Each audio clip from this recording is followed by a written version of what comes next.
करिश्मा कपूरଙ୍କ झियो निज मां ठारू भी अधिक सुंदर देखंतु फटो बॉलीवुड जगतरे करिश्मा कपूर होउछंती एक दिग्गज अभिनेत्री।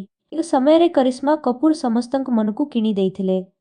करिश्मा कपूर बहुत बड़ बड़ अभिनेता मानक सह फिल्म लाइन रे काम करिसंती। तांकर प्राय समस्त फिल्म सुपर हिट होईछि। वर्तमान समय रे मध्य तांक लोकप्रियता बहुत अधिक। विवाह करिवा परे करिश्मा फिल्म लाइन रे काम करिवा पाई मना करि देइथिले हेले तांक झियो पाई करिश्मा वर्तमान समय रे मध्य बहुत चर्चा रे रहुचंती।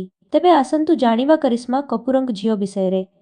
2003 मसीहा रे करिश्मा संजयଙ୍କ सह विवाह करिथिले जहा द्वारा एही दुई जनकर दुईटी छुआ होइथिला।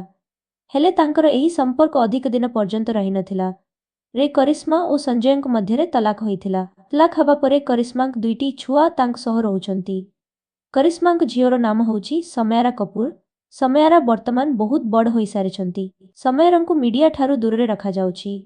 वर्तमान समयारा निज पढ़ा उपरे ध्यान दउछंती। समयारा बहुत सुंदर और स्टाइलिश देखा जानती किंतु से बॉलीवुड रे डेब्यू करिवा पाई चाहू नाहंती।